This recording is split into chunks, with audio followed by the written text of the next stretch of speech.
Buenas tardes. Como director general de Fundación Ibercaja, es un verdadero placer tenerles hoy aquí y darles la bienvenida en esta su casa, en el Patio de la Infanta, en el Salón Aragón. La ocasión que hoy nos reúne en este martes de libro, a quien quiero agradecer el éxito de convocatoria a nuestra directora jefa del área de cultura, Maite, lo has conseguido otra vez, muchas gracias. Es el encuentro en el que vamos a poder escuchar a una de las grandes escritoras del panorama internacional, Carmen Posadas, a quien quiero transmitir mi agradecimiento, Carmen, por estar hoy aquí en Zaragoza, por regalarnos esta charla en la que conversará con Antón Castro. También, Antón, muchas gracias por estar también aquí en tu casa y que estoy seguro va a ser muy interesante para todos nosotros. Creo que todos coincidirán conmigo en que Carmen Posadas no necesita presentación. Brillante escritora y ganadora del Premio Planeta, su obra ha trascendido a más de 30 idiomas y es considerada como una de las autoras más relevantes del mundo.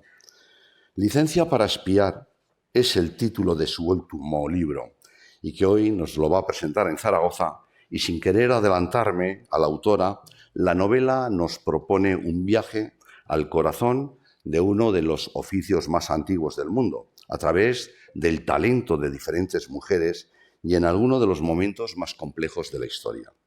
Como saben, desde Fundación Ibercaja tomamos el apoyo a la cultura como una de nuestras prioridades, como uno de nuestros principales compromisos.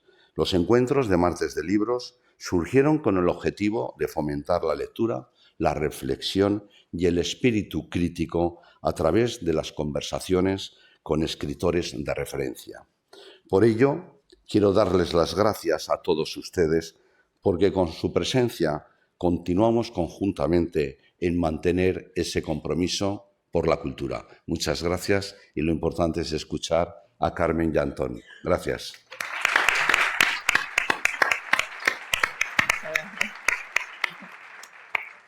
Hola, muy buenas tardes a todos. Bienvenidos. Es maravilloso estar en un salón con más de 300 personas lleno para oír hablar de literatura y para oír hablar de una trayectoria, pero también de un libro muy especial que es esta Licencia para espiar.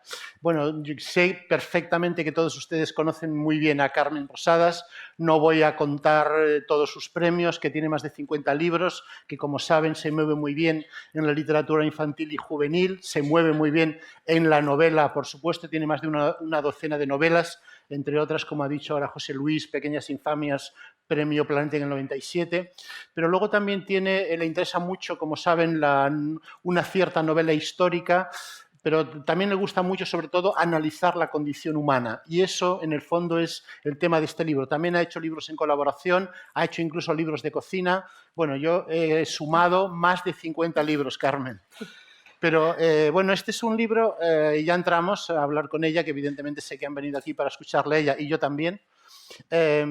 Este es un libro que también tiene muchos datos personales. Como ha dicho ahora José Luis, es un viaje en el tiempo, es un viaje prácticamente desde hace más de 3.400 años hacia acá, pero también es un libro que tiene, como digo, apuntes personales suyos, confidencias, confesiones, que de alguna manera explican muy bien muchas cosas del libro, ¿no? Y explican muy bien algo que a ti te gusta mucho, y no te estoy llamando Boyeur ni Mirona, sino que te gusta mucho mirar, ¿no? Observar, ver cosas. Y quizá tengo la sensación de que la primera espía es esa niña uruguaya que se asoma a las escaleras para ver qué hacen los adultos, ¿no?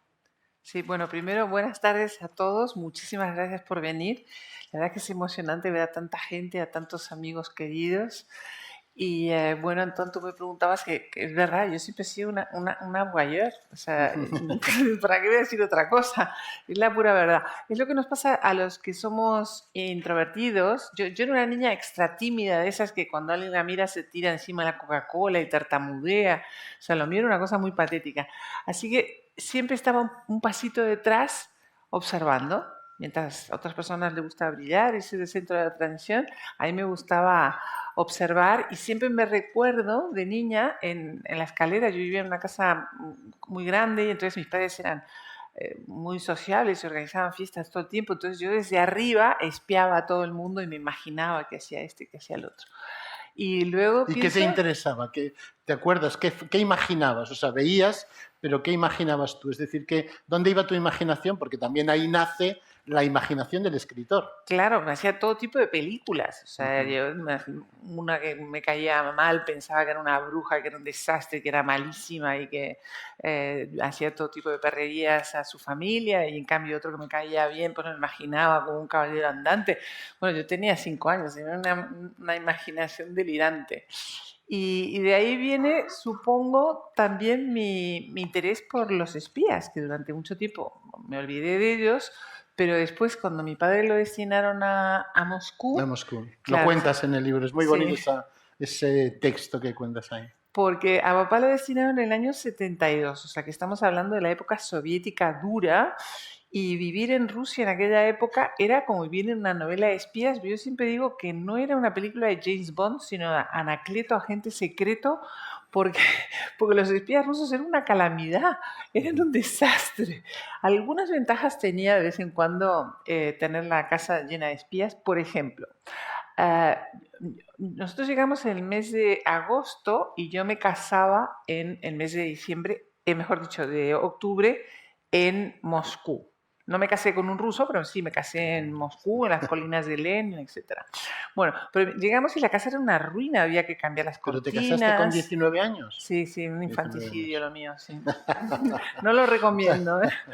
No lo recomiendo para nada. Es que he aprendido a restar aquí en el... Sí, rápidamente, ¿no? Sí.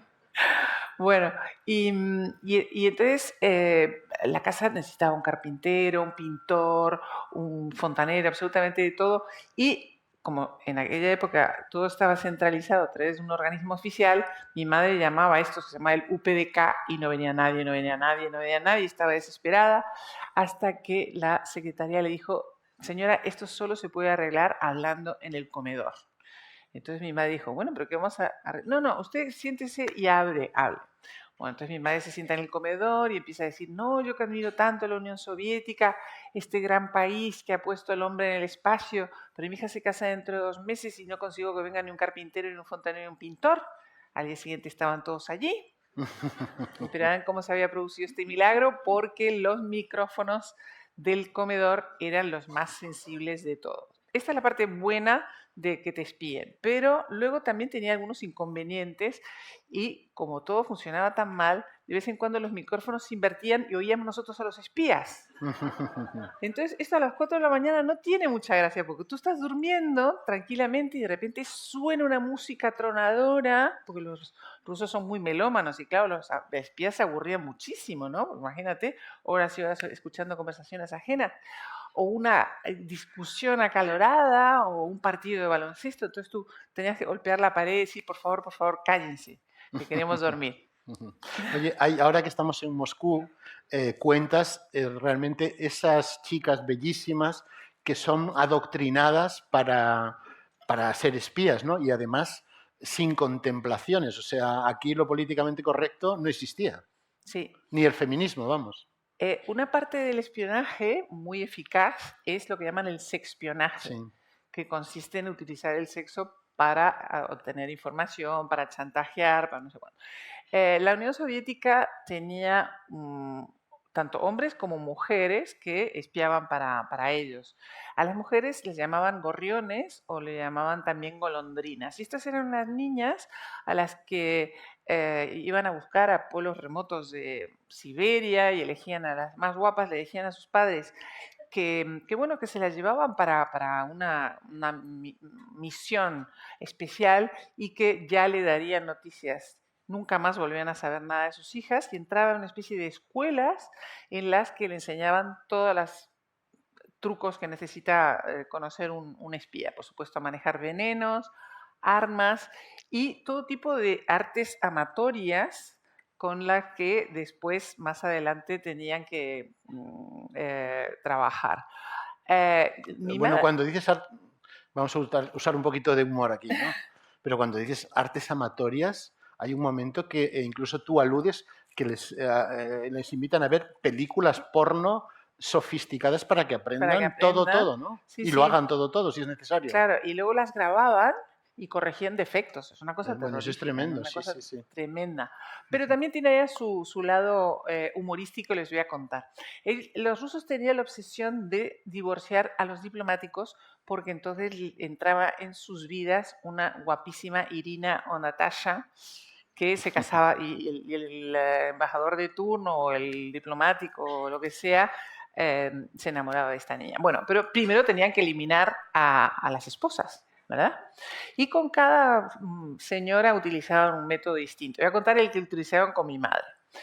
Bueno, mi madre creía mucho en los espíritus. Siempre había sido como muy fantasiosa y esto de los espíritus le llamaba mucho la atención.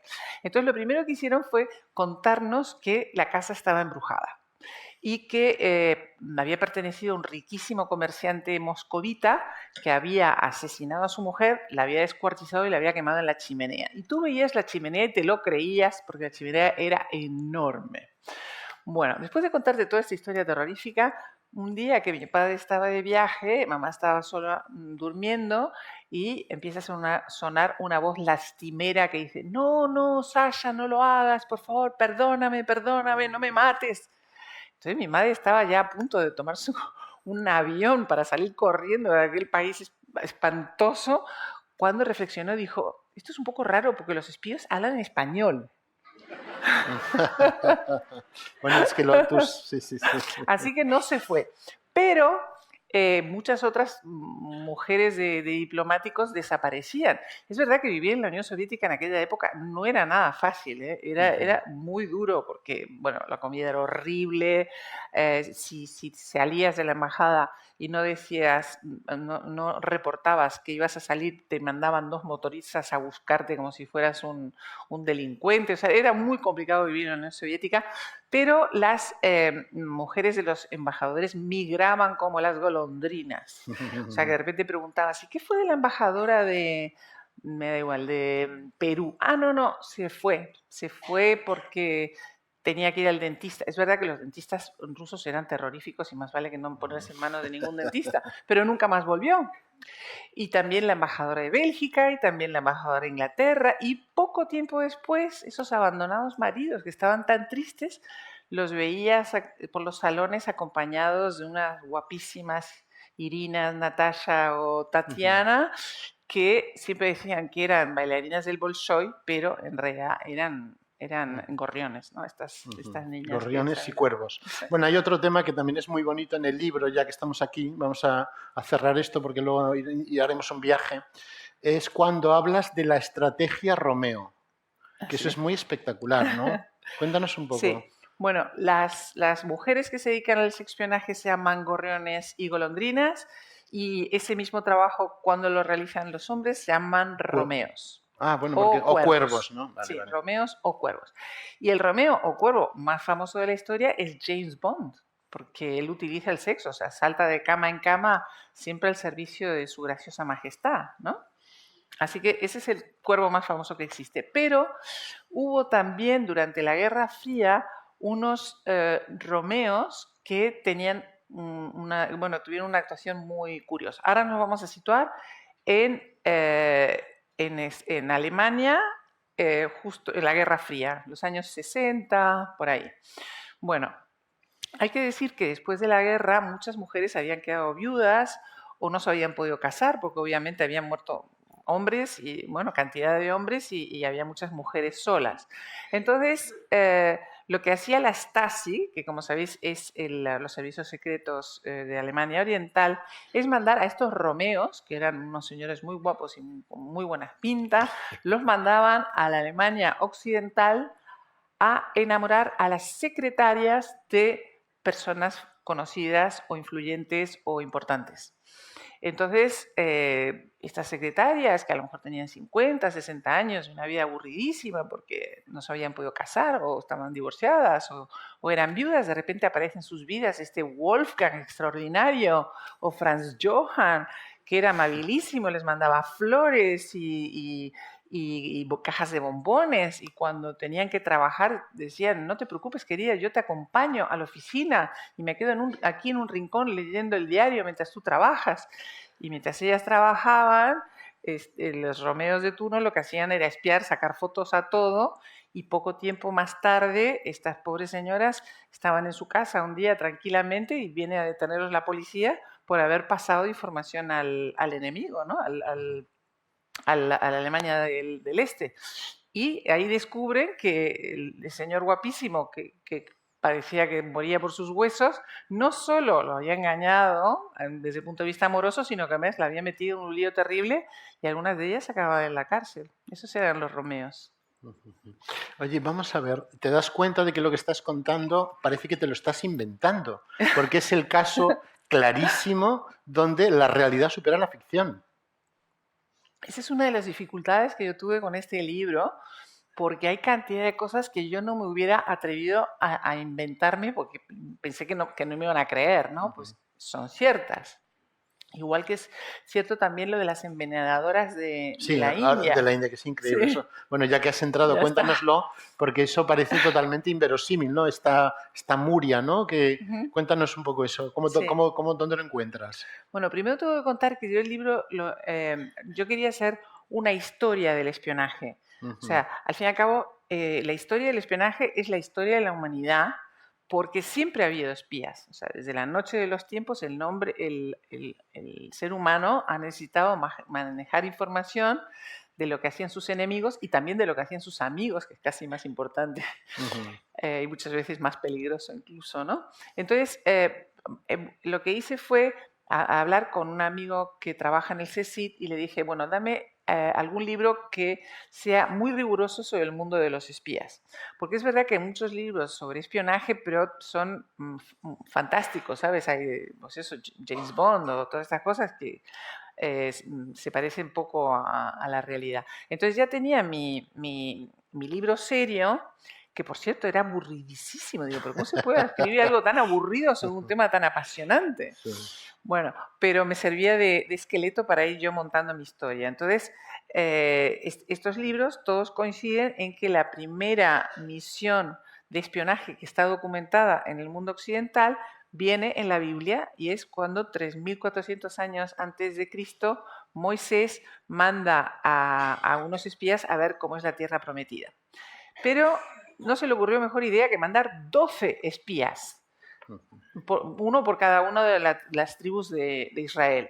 Y como mandas 12 espías, cada uno cuenta una película distinta, con lo cual no se enteró de nada de qué es lo que pasaba en la tierra prometida. Y se enojó Yahvé. Y Yahvé, que en aquella época tenía la paciencia muy corta, se enfadó con Moisés y condenó al pueblo elegido a vagar otros 40 años por el desierto. O sea que vuelta otra vez a vagar por ahí por el desierto, y al cabo de ese tiempo llega Josué, que es el sucesor de Moisés, y ahí se produce la primera misión de espionaje exitosa que está documentada y que es una mujer que permite que el pueblo elegido entre en la tierra prometida. Y hasta el día de hoy, esta mujer que se llama Rahab es el emblema del Mossad. La tienen como como su santa laica, y la veneran porque es la mujer que permite que el pueblo elegido entre en la tierra prometida. Y entonces, bueno, empiezo con la Biblia y después de ahí me voy a la India, porque me entero de que existen estas comedoras de venenos. Entonces, yo nunca me hubiera atrevido, Antón, a imaginar esto. Es muy bonito porque ellas son comedoras de veneno, pero son comedoras de veneno controlado, ¿no? Y además van, digamos, creando una especie de resistencia, de asimilación, que no es lo mismo que cuando de repente quieren envenenar a alguien, que lo envenenan de manera muy directa, ¿no? Claro, claro. No, se parecen un poco a los gorriones que estábamos hablando antes. Y a las cortesanas, ¿no? Claro, porque también las reclutaban entre familias pobres o que habían tenido familias que habían tenido algún problema, no sé cuánto, se llevaban estas niñas a las escuelas de comedoras de venenos, y entonces allí desde muy temprana edad les empezaban a dar venenos para que se quedaran inmunizadas. Le daban pequeñas cantidades de venenos para que ellas se quedaran completamente inmunizadas. Bueno, muchas de ellas morían o perdían el pelo o se les caían los dientes, lo que sea. Pero las que sobrevivían eran unas bombas de veneno ambulantes. Y entonces lo que hacía el príncipe de turno era, si quería matar a un enemigo X, le mandaba a esta doncella venenosa que iba vestida como una diosa directamente y que era capaz de matar solo con un beso. Claro, es que yo leyendo ese fragmento que no lo conocía, estaba pensando todo el rato en las desmesuras de 100 años de soledad de García Márquez, porque esto lo hubiera... O sea, esto es como a los primos que se casan y tienen un hijo con cola de cerdo. Es que es un poco... O sea, parece tan fantástico como eso, parece ¿verdad? tan fantástico, ¿no? Sí. Oye, pero ahora te has pasado... Quizá ya, y lo dices tú, quiero recordar, un espía anterior, que no sabemos exactamente en qué año sería, pero se habla incluso a veces de 10.000 años antes de Cristo, que es Ulises, ¿no? Que para ti sería como el gran espía, ¿no? Sí. Que es un espía inventado, lógicamente.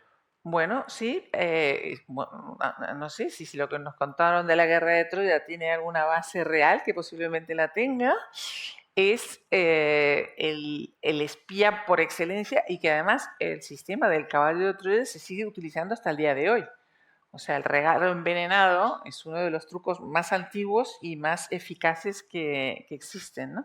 Entonces, en el mundo clásico, los griegos se fiaban más de los augures y del oráculo. de los oráculos, sí, porque ellos pensaban que quién podía dar mejor información que los dioses.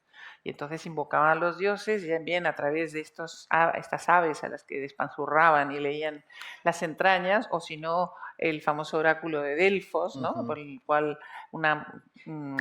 alguien entraba en trance y entonces hablaba. Y sin embargo, también utilizaron espías reales y el espía más famoso es Ulises, que inventa el caballo de Troya, ¿no? O sea, que seguramente Homero no sabía que estaba inventando el primer espía, ¿no? Seguro que no, pero es que la historia del... O sea, en el Museo de Berlín, hay un museo del espionaje en Berlín que se los recomiendo porque es absolutamente tronchante. Tiene cosas tan insólitas como paracaídas para palomas mensajeras. Yo me pregunto, ¿por qué una paloma mensajera necesita un Bueno, paracaídas? Es que no han sido durante muchos años un elemento eso sí, pero ¿por qué? de comunicación y de espionaje. Sí, pero ¿por qué necesitan paracaídas? ¿No? Sí, eso desde luego. Eso es increíble. Y luego ¿verdad? también en este museo se exhibe unos frasquitos con olor a disidente. Entonces esto eso es muy bueno, es ¿eh? insólito, ¿no? Así que con los perros los Sí. entrenaban con este olor a disidente para que ellos luego pudieran detectarlos. Oye, has dicho que los griegos tenían dos tipos de, digamos, de espías, uno vinculado con los augures, vinculado con el oráculo de Delfos, otro el humano. Pero, por ejemplo, los romanos, ellos solo creían en lo que ellos llamaban lo divino, ¿no? Y aquí cuentas una historia como muy curiosa. Bueno, tenemos que decir que este es un libro que no lo hemos dicho, aunque se está viendo, ¿no? Que es un libro protagonizado fundamentalmente por mujeres espías. Sí. Pero aquí es muy curiosa la historia que cuentas de Julio César, que hay 3 mujeres que le marcan, le pautan la vida e incluso casi le anticipan la muerte. Una le anticipa la muerte, quiero recordar. Sí, el caso de Julio César es bastante particular porque los romanos creían mucho más en los augures y en los magos para obtener información. Sin embargo, Julio César creía a pies juntillas en el espionaje. E incluso tenía una corte de espías que eran españoles. O sea, los espías de Julio César eran españoles porque él decía que eran los mejores espías que existían. Incluso consiguió crear un código que hasta el día de hoy se usa, que es el código César, que es muy fácil porque consiste en cambiar la primera letra, la A, por la tercera. Y así cambia todas las letras. Y bueno, ese es el código César que se usa hasta el día de hoy. Bueno, pues a pesar de creer en haber inventado el código César, a pesar de estar rodeado de espías, a pesar de que los augures, cuando el día ese que iba a ir al Senado, despanzurraron las aves y le dijeron no vayas al Senado, te van a matar. Bueno, tengo que contar un poquito porque si no, a lo mejor ustedes no se acuerdan. La historia es que Julio César ha estado fuera de Roma, ha estado mucho tiempo con Cleopatra en Alejandría y Cleopatra le ha puesto la cabeza así de grande, haciéndole ver que si se casa con ella podrían ser más importantes los dos que Alejandro Magno. Podían reunir todas las tierras de Cleopatra con el reino, mejor dicho, la República Romana, y se convertirían en los monarcas de mayor imperio que conocía la historia hasta ese momento. Hay que decir también que los romanos tenían verdadera aversión a la monarquía. Tenían un recuerdo muy malo del último rey al que habían matado, y todo el mundo que de alguna manera parecía que quería proclamarse rey automáticamente se convertía en un enemigo de la República. Bueno, entonces viene César, vuelve de Alejandría, también vuelve Cleopatra, que han visto todos en la película, ¿no? Cómo llega, así. Y entonces los senadores están aterrados porque se dan cuenta de que hay muchas posibilidades de que César se intente autoproclamar rey, porque además el pueblo está completamente volcado en él, o sea, se echa a las calles a victoriarlo. Y entonces lo llaman para que vaya al Senado, con muy aviesas intenciones, porque pensaban apiolarlo, pero eso se supone que de momento Julio César no lo sabe, a pesar de que todo el mundo le advierte. Los espías españoles le dicen: no vayas al Senado, mira que hay una conjura, y en esa conjura están fulano, mengano, y tu hijastro, tu ahijado Bruto. Le da todos los nombres. Julio César no se lo cree. Después vienen los augures, que son estos que leen las entrañas de los animales y dicen: no vayas al Senado, te van a matar. No hace caso. Vienen los adivinos y dicen: cuídate de los idus de marzo, hoy son los idus de marzo, no vayas al Senado. Su mujer Calpurnia le dice: he tenido un sueño en el que te he visto completamente ensangrentado, no vayas al Senado. Y él decide ir a pesar de todo. Hay otra mujer, aparte de Cleopatra y aparte de Calpurnia, que tiene un papel muy importante en la vida de Julio César en ese momento. Ella se llama Servilia y es la madre de Bruto. Por eso Bruto llama a Julio César su padrino. O sea, y por eso cuando le van a pegar las puñaladas, Julio César supuestamente dice esa famosa frase de tu Bruto, hijo mío, ¿no? Que nunca la pronunció, por cierto, porque ese es un invento de Shakespeare. O sea, que él no dijo ni mu. Pero bueno, la cuestión es que esta mujer también sabe que lo van a matar.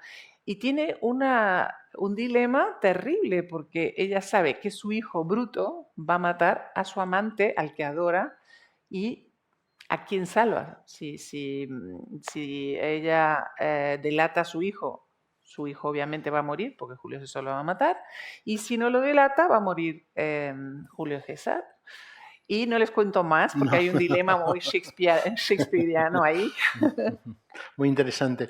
Oye, avanzando un poquito, nos vamos un poco a la Edad Media, nos vamos a los tiempos de Alfonso X el Sabio, y aparece por ahí la que así sería casi la primera, digamos, espía española, ¿no? Que es una mujer muy compleja, que es María Valteira.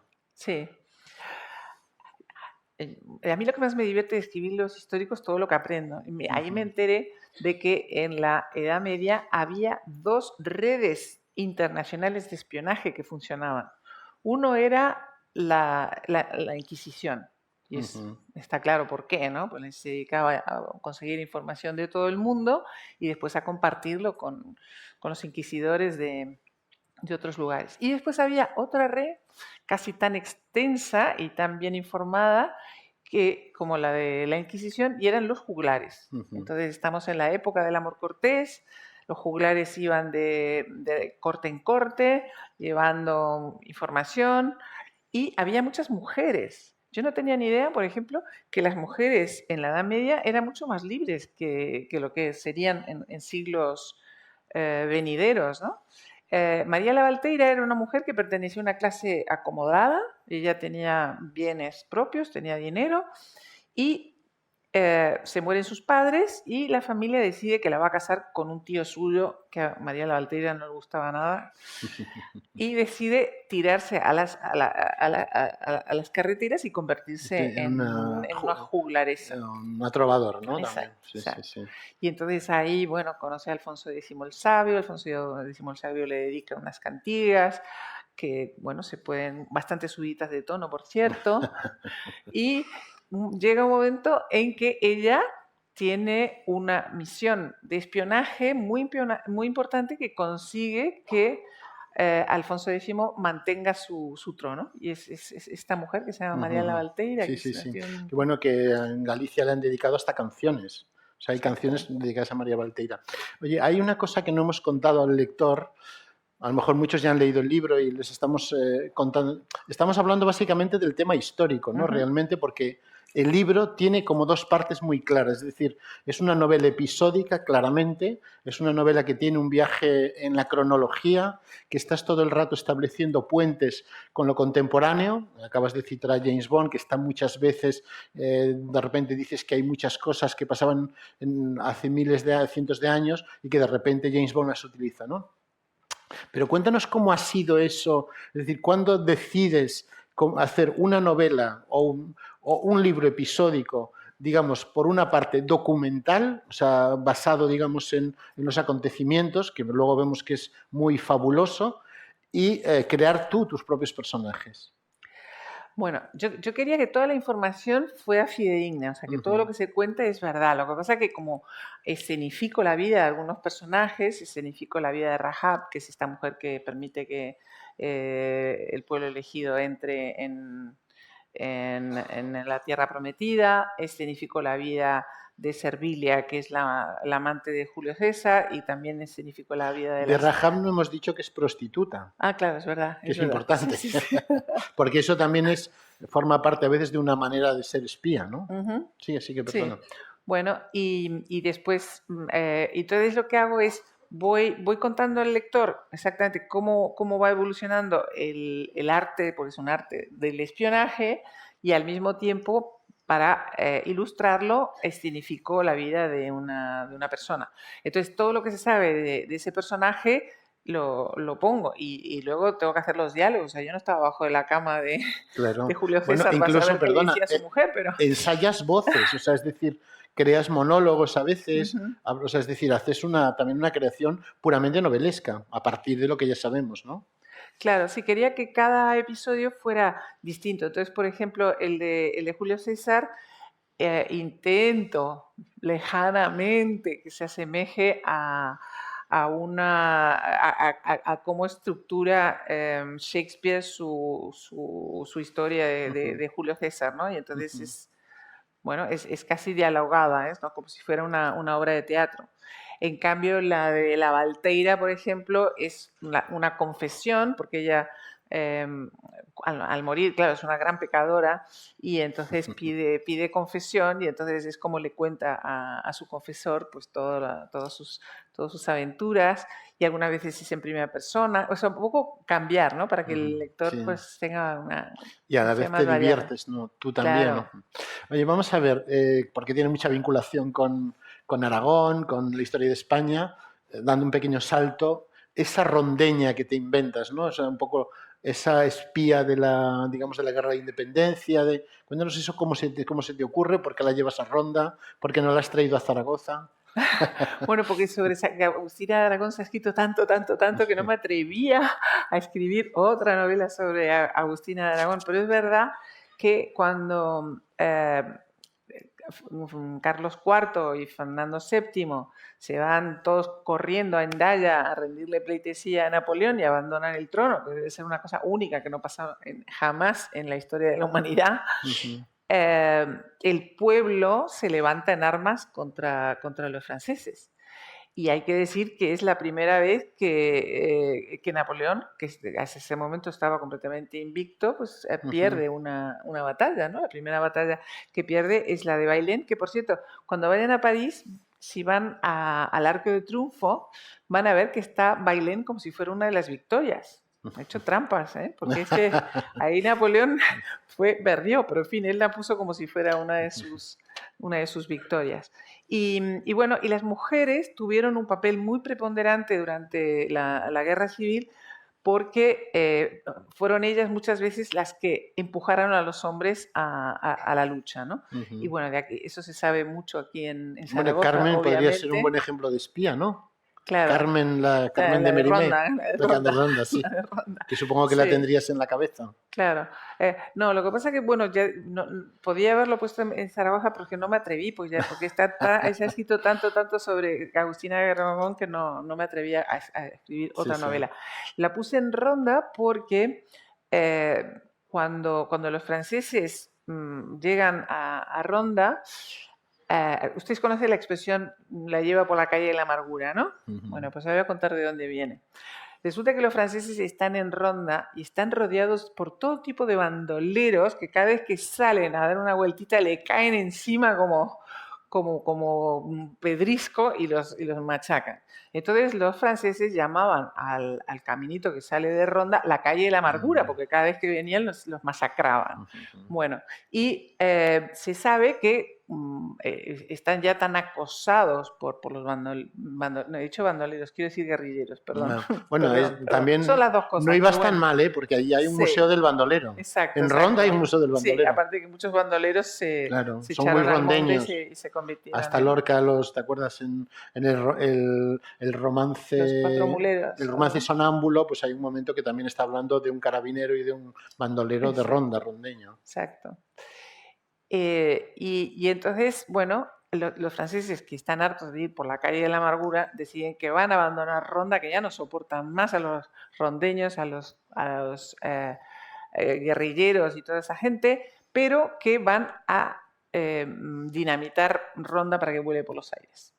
Entonces, se sabe que hay un francés que está enamorado de una rondeña que descubre este plan y hace que fracase. Se sabe el nombre del señor, pero no se sabe el nombre de ella, que es muy injusto, porque al fin y al cabo ella es la que consigue hacer abortar este plan. Y entonces, bueno, pues les he dedicado un capítulo también. Y a ella me inventé que se llamaba Carmen, porque primero me llamo Carmen yo y después porque en Ronda, pues Carmen la de Ronda, ¿no? Muchas. Oye, aunque no sale muy bien parada nunca, Mata Hari, pero tú la desmitificas más todavía, ¿no? O sea, que ha pasado la historia como por su belleza, por muchas cosas, sobre todo por la cantidad de amantes que ha ido dejando, pero tú aquí dices que es una espía pésima, no solo que la acaban ejecutando, que eso ya es sabido, sino que, bueno, demuestras que de espionaje no sabía mucho, de seducción bastante, pero de... Sí, esa es una de las sorpresas que me llegué escribiendo este libro, porque cuando llegué, ya les conté que tenía este libro muy serio sobre el mundo del espionaje y otros más. Ninguno de estos libros serios sobre el tema la menciona, es que no le dedican ni 2 líneas. Digo, pero ¿cómo es posible? Porque tú le preguntas a cualquiera, dame el nombre de una espía y todo el mundo dice Mata Hari, ¿no?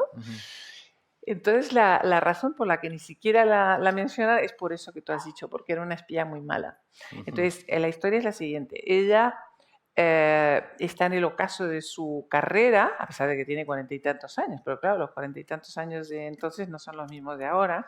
Ella se da cuenta de que ya no la contratan tanto y decide que tiene que buscarse un nuevo modus vivendi. Entonces, estamos al principio de la Primera Guerra Mundial. Los alemanes le ofrecen convertirse en espía. Pero era tan mala que inmediatamente los franceses la descubren. Y entonces los franceses, que sabe que tiene muchas conexiones, porque claro, ella era una estrella del momento. Entonces es como si dijéramos, como si Madonna se mete a espía. O sea, esa es la razón por la que es tan famosa, porque ella era un personaje conocido en todo el mundo, ¿no? Bueno, entonces los franceses le ofrecen ser doble espía, pero lo hacía tan mal que tanto los alemanes como los franceses dijeron, oye, esta nos la tenemos que quitar de en medio, porque es que nos va a buscar la ruina. Yo, si no me lo tomas a mal, creo que el ejemplo sería mejor decir Isabel Preisler, porque Madonna tiene un montón de discos, o sea, y ha hecho películas, es una gran, ¿sabes? Bueno, te quiero decir... Mata Hari también bailaba, no te olvides. Sí, pero no consiguió, no ha pasado la historia por eso. Bueno, en su momento tenía su público. Ella, bueno, hay que decir que es una chica, era holandesa, no tenía Sí, nada sí. de asiática, ni de oriental, ni nada por el estilo. Ella, bueno, era una familia más o menos acomodada holandesa, pero que se arruina por completo. Sí. Bueno, ya la conocen todos, pero Sí. aquí la pueden ver un poco. Desde Y tan lejos no, pero bueno, un poco sí.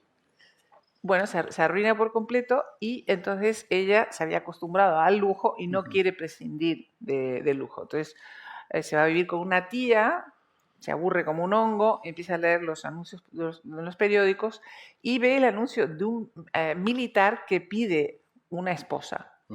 Me quiero casar, mis intenciones son muy respetables, por favor, si le interesa este matrimonio, escriba a tal sitio y me van a destinar a Java o a un sitio así exótico. Entonces ella se casa con este señor, al que por supuesto no quiere porque no lo conoce nada en absoluto, y se van a este sitio remoto y exótico. Ella se aburre muchísimo, muchísimo y se dedica a aprender bailes exóticos, javaneses, ¿no? Y entonces luego cuando vuelve a Holanda, se divorcia de su marido y la forma que tiene de ganarse la vida es con estos bailes. Aparentemente, según lo que cuentan, no era muy buena bailarina, pero tenía un encanto especial, que bailaba desnuda. Claro, esto también tiene su gracia, ¿no? Sí. Entonces ella se ponía un velo larguísimo, larguísimo, larguísimo y bailaba como Dios la trajo al mundo.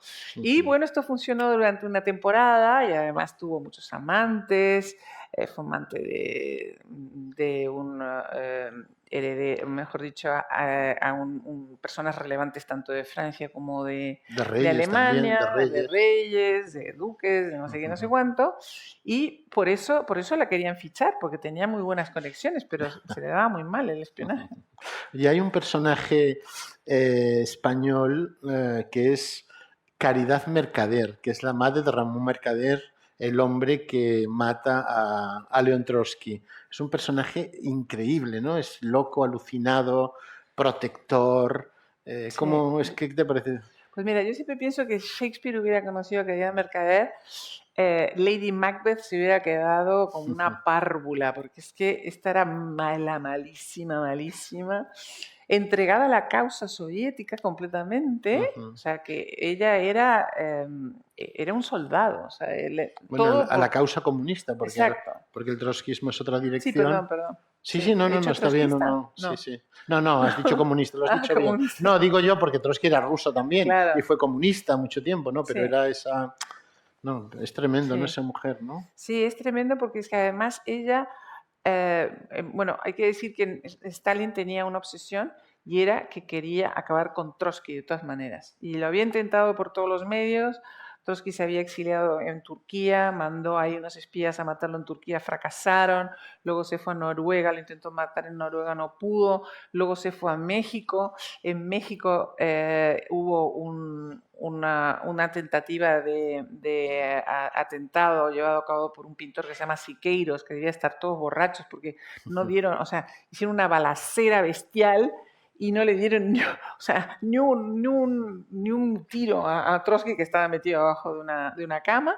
Bueno, y entonces ya estaba harto de fracasar Stalin y manda distintas misiones a que eliminen a Trotsky. Y una es la que capitanea Caridad Mercader, que lo que hace es lavarle el cerebro a su hijo. Es una historia tremenda, porque es una mujer que consigue convertir a su hijo en un asesino.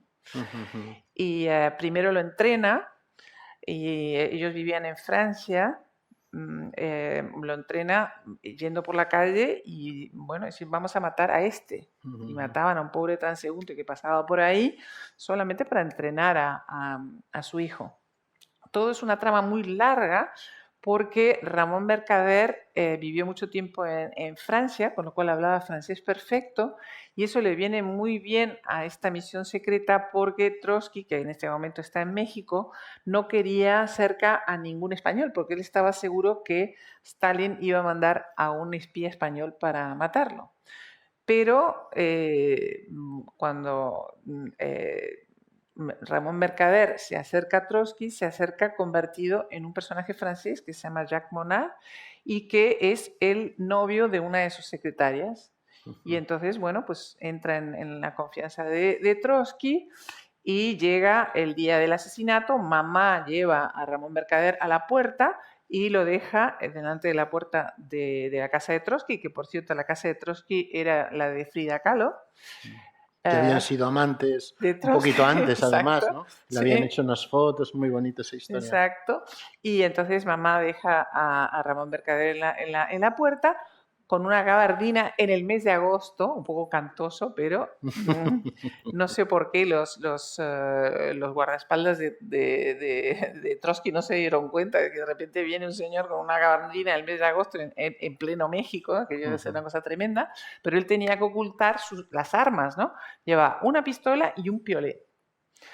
Pensando que, bueno, que depende de las circunstancias podía usar una u otra, ¿no? Entonces al final se decide por el piolet y no lo contamos, ¿no? No contes más. No, era solo el personaje, sí. Porque claro, este es un libro también que tiene mucha psicología, ¿no? O sea, es decir, haces mucho, o sea, hablando de Shakespeare, que ha salido varias veces, sí. Ay, es un personaje constante, ¿no? Sí. Es decir, o sea, estos personajes que tienen tanta fuerza, que son tan contradictorios, que por otra parte lo parecen tener muy claros. Te iba a preguntar qué condiciones, digamos, especiales tienen las mujeres para ser espías. Bueno, no hay un perfil de espías, porque hay reinas, y también hay un capítulo que dedico a las reinas espías, hay mujeres de clase muy humilde. Está Wallis Simpson. Está Wallis Simpson. Que estuvo en Zaragoza, aquí en el Gran Hotel. Ah, no sabía. Sí. ¿Sí? ¿Pasó por aquí cuando camino? Sí. Estuvo aquí, yo creo que en el año 40-41. Cuando iba camino de Madrid, camino de Portugal. Exactamente. Bueno, también la saco porque ella también tiene... Sí. Es un personaje también ha tenido muy mala fama siempre, pero aquí también tú parece que la vinculas con la posibilidad de que fuera espía, ¿no?